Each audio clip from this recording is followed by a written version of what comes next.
name's Jayne, and this is Doctor de Soto by William Steig.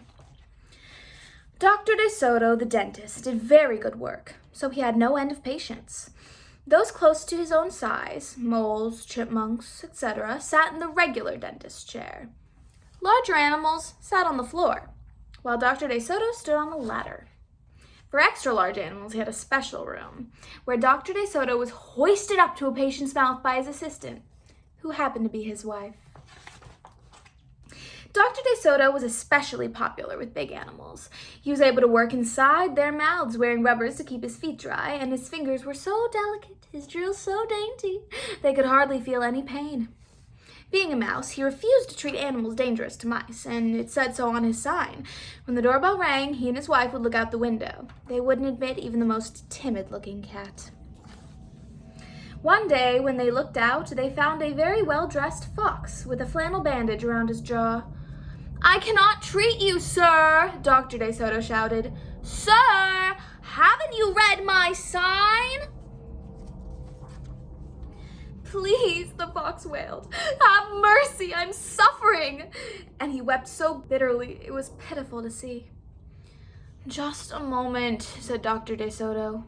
"That poor fox," he whispered to his wife. "What shall we do?" "Well, let's risk it," said Mrs. de Soto. She pressed the buzzer and let the poor fox in. He was up the stairs in a flash. "Bless your little hearts," he cried, falling to his knees. "I beg you, do something. My tooth is killing me." "Sit on the floor, sir," said Dr. de Soto, "and remove the bandage, please."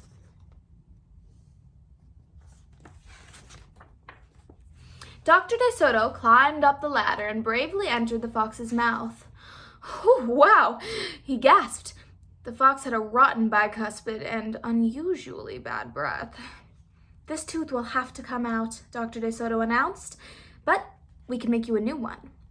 "Just stop the pain," whimpered the fox, wiping some tears away. Despite his misery, he realized he had a tasty little morsel in his mouth, and his jaw began to quiver. "Keep open," yelled Dr. de Soto. "Wide open," yelled his wife. "I'm giving you gas now," said Dr. de Soto. "You won't feel a thing when I yank that tooth." Soon, the fox was in dreamland. Yummy," he mumbled. "How I love them raw with just a pinch of salt and a dry white wine." They could guess what he was dreaming about. Mrs. de Soto handed her husband a pole to keep the fox's mouth open. Dr. de Soto fastened his extractor to the bad tooth. Then he and his wife began turning the winch. Finally, with a sucking sound, the tooth popped out and hung swaying in the air. "I'm bleeding," the fox yelped when he came to. Dr. de Soto ran up the ladder and stuffed some gauze in the hole. "The worst is over," he said. "I'll have your new tooth ready tomorrow. Be here at 11 sharp." The fox, still woozy, said goodbye and left. On his way home, he wondered if it would be shabby of him to eat the de Sotos when the job was done. After office hours, Mrs. de Soto molded a tooth of pure gold and polished it. "Raw with salt indeed," muttered Dr. de Soto. "How foolish to trust a fox." "He didn't know what he was saying, honey," said Mrs. de Soto. "Why should he harm us? We're helping him." "Because he's a fox," said Dr. de Soto. "They're wicked, wicked creatures."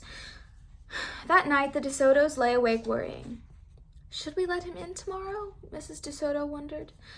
"Once I start a job," said the dentist firmly, "I finish it. My father was the same way." "But we must do something to protect ourselves," said his wife. They talked and they talked until they formulated a plan. "I think it will work," said Dr. de Soto. A minute later, he was snoring. The next morning, promptly at 11, a very cheerful fox turned up. He was not even feeling a particle of pain. When Dr. de Soto got into his mouth, he snapped it shut for a moment, then opened wide and laughed. "Just a joke!"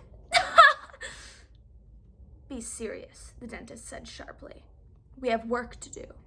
His wife was lugging the heavy, pure gold tooth up the ladder. "Oh, I love it," exclaimed the fox. "It was just beautiful." Dr. De Soto set the gold tooth in its socket and hooked it up to the teeth on both sides. The fox caressed his new tooth with his tongue. My, it feels good," he thought. "I really shouldn't eat them. But on the other hand, how can I resist?" "We're not finished," said Dr. De Soto, holding up a large jug. "I have here, with remarkable preparation, developed only recently by my wife and me. With just one application, you can be rid of toothaches forever. How would you like to be the first one to receive this treatment?" "I certainly would," the fox declared. "I'd be honored." He hated any kind of personal pain. "You will never have to see us again," said Dr. De Soto. "No one will ever see you again," the fox said to himself. He had definitely made up his mind to eat them at this point, with the help of his brand new gold tooth.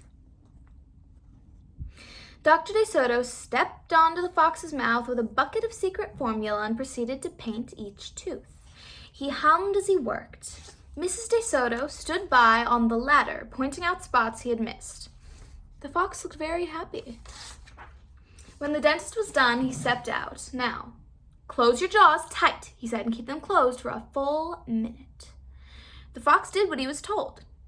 Then he tried to open his mouth, but his teeth were stuck together. "Excuse me, I should have mentioned," said Dr. De Soto. "You won't be able to open your mouth for a day or two. The secret formula must first permeate the dentine.